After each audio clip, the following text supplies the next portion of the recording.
Hello students, how are you? I hope you all are fine. आज हम हमारी हिंदी की पाठ्य पुस्तक क्षितिज भाग 2 की पोइम 6 फसल पढ़ेंगे, जिसकी कवि नागार्जुन जी हैं। जैसे मैं आपको पहले बता चुकी हूँ कि नागार्जुन जी ने हमारी पाठ्य पुस्तक में 2 कविताओं को प्रस्तुत किया है।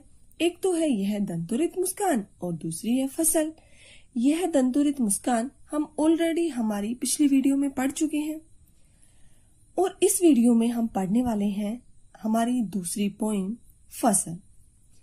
तो बच्चों, आपको ये तो पता ही है कि फसल को उगाने में किसान कितनी ज्यादा मेहनत करता है, लेकिन उस फसल को उगाने में किसान अकेला ही मेहनत नहीं करता है, बल्कि प्राकृतिक शक्तियां कौन कौन सी होती है, जैसे हवा, पानी, मिट्टी आदि भी उस फसल को उपजाऊ बनाकर उसको उगाने में सहायक है। अर्थात एक किसान के साथ साथ उस फसल को अच्छी बनाने में, उपजाऊ बनाने में, उसको उगाने में हवा, पानी, सूर्य, मिट्टी आदि सब चीजों की सहायता जरूरी होती है।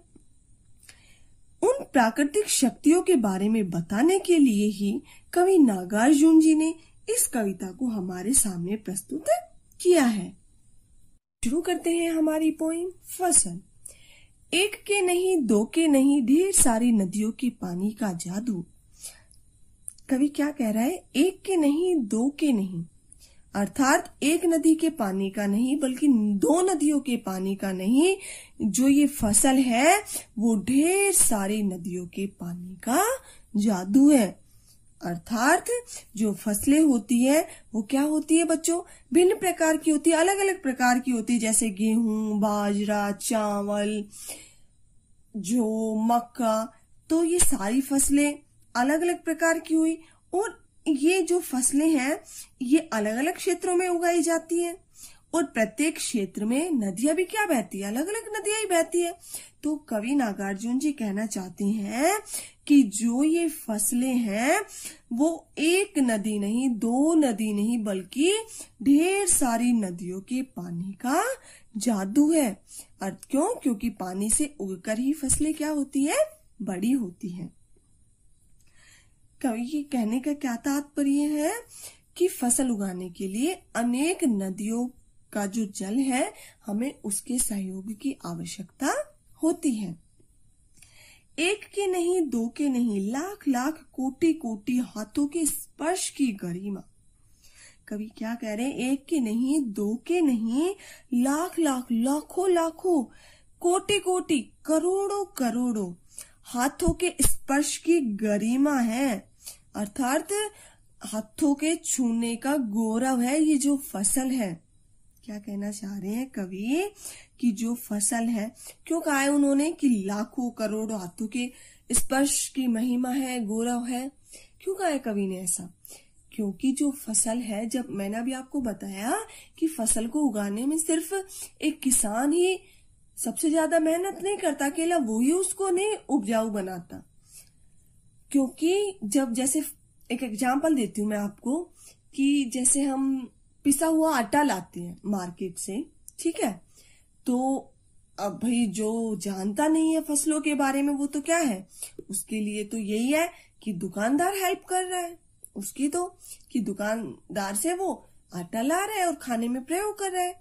लेकिन उस दुकानदार से पहले वो क्या थे? उस आटे से पहले वो गेहूं थे, जो थे, मतलब जिसका भी आटा है आपके पास, उससे पहले वो मंडी में आए थे, उससे पहले वो किसान ने उगाए थे, उससे पहले मतलब उसको जब उस फसल की कटाई हुई तो अनेक लोगों ने उसकी कटाई की।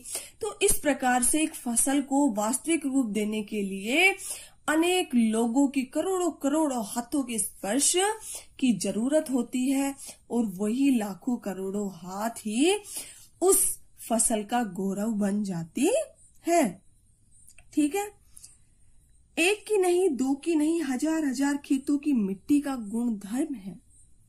अब कभी हम मिट्टी की विशेषता बताते हुए कह रहे हैं कि जो फसल है वो एक नहीं, दो नहीं, बल्कि हजार हजार खेतों की मिट्टी का गुणधर्म है। मिट्टी के गुणधर्म से क्या तात्पर्य है? मिट्टी की उपजाऊ शक्ति व विशेषताएं। तो कवि नागार्जुन जी कह रहे हैं कि हमारे देश में अनेक प्रकार की मिट्टियां पाई जाती है और प्रत्येक प्रकार की जो मिट्टियां होती हैं उनकी विशेषताएं अर्थात उनके गुण भी कैसे होते हैं, अलग अलग होते हैं।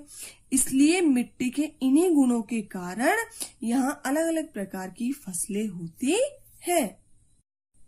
आगे देखिए, फसल क्या है? और तो कुछ नहीं है, वह नदियों के पानी का जादू है। वह कवि क्या कह रहे हैं नागार्जुन जी? कवि नागार्जुन जी स्वयं से प्रश्न पूछते हैं कि आखिर फसल है क्या? और तो कुछ नहीं है, वह नदियों के पानी का जादू है। और कवि अपने ही प्रश्न का खुद को ही प्रत्युत्तर देते हुए अर्थात उस प्रश्न का उत्तर देते हुए अपने आप को ही कहते हैं कि जो ये फसलें हैं वो और कुछ नहीं है बल्कि ये तो नदियों के पानी का जादू है। क्यों? क्योंकि नदियों के पानी से ही सींचकर फसल को तैयार किया जाता है, इसलिए वो नदियों का जल ऐसा लगता है जैसे कि वो फसलों के लिए कोई जादू का कार्य कर रहा हो। यदि हम किसी फसल में पानी नहीं दे तो क्या कोई भी फसल बिना पानी के अच्छी उपजाऊ बन जाती है? क्या वो उसमें अच्छी पैदावार होती है? नहीं ना। उसके लिए किसकी जरूरत होती है? पानी की जरूरत होती है। तो नदियों का पानी है वो फसलों पर एक तरह से जादू का कार्य करता है। और कवि नागार्जुन जी भी यही कह रहे हैं कि फसल और कुछ नहीं है बल्कि वो तो नदियों के पानी का जादू है। हाथों के स्पर्श की गरिमा है, स्पर्श अर्थात छूने की महिमा, यश है। और कवि नागार्जुन जी क्या कह रहे हैं कि जो ये फसल है वो किसानों के हाथों का स्पर्श और उस किसान की मेहनत पाकर ही वो अपना जो रियल रूप है, जो वास्तविक रूप है उसका वो प्रस्तुत करती है। अर्थात जो किसान होता है वो क्या होता है? वो तो खेत में एक बीज ही बोता है ना, लेकिन वो किसान जब उस बीज में उस खेत में बीज को बोने के बाद जब वो किसान मेहनत करता है तब उस मेहनत से ही वो बीज फसल का रूप ले लेता है। और कवि भी यही कह रहे हैं कि जो फसल है वो किसान के हाथों का स्पर्श और उसके श्रम की महिमा है, उसके श्रम का, उसकी मेहनत का यश है। भूरी काली संदली मिट्टी का गुणधर्म है।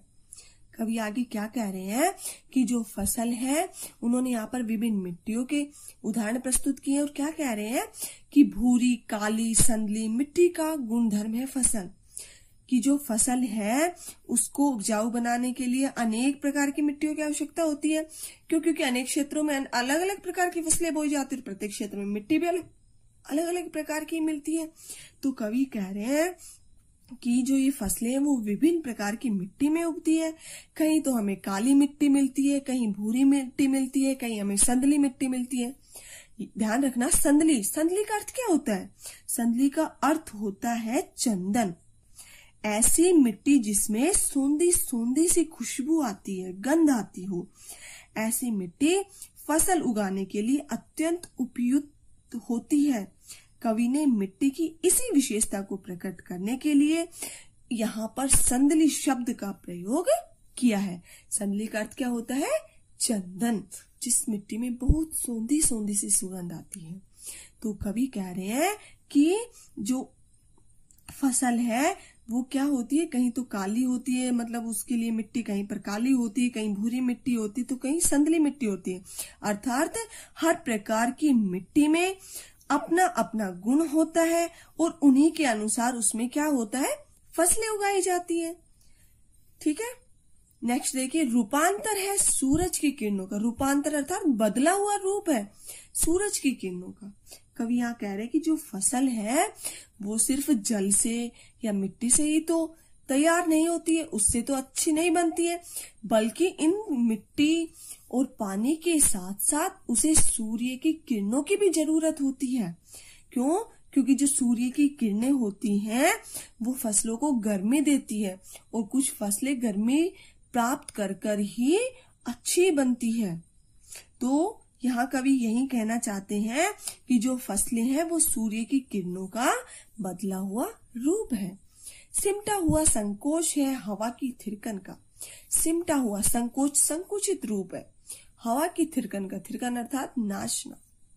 और कवि कह रहे हैं कि जो ये फसल है वो ऐसी लगती है जैसे कि हवाओं की जो थिरकन है, अर्थात जब हवाएं चलती है, बहती है, तो वो सिमट कर जैसे इन फसलों में समा गई। अर्थात जो हवाएं जब नाचती है, चलती है, बहती है, तो उस समय तो वो हमें कैसी लगती है, थिरकती हुई लगती है। लेकिन जब वो पौधों को प्राप्त होती है तो ऐसा लगता है जैसे जो हवा है वो अपने रूप को संकुचित कर सिमट कर उन फसलों में समा गई हो। अर्थात कहने का क्या तात्पर्य है कि फसलों को उगाने में हवाओं का भी महत्वपूर्ण योगदान है। Thank you.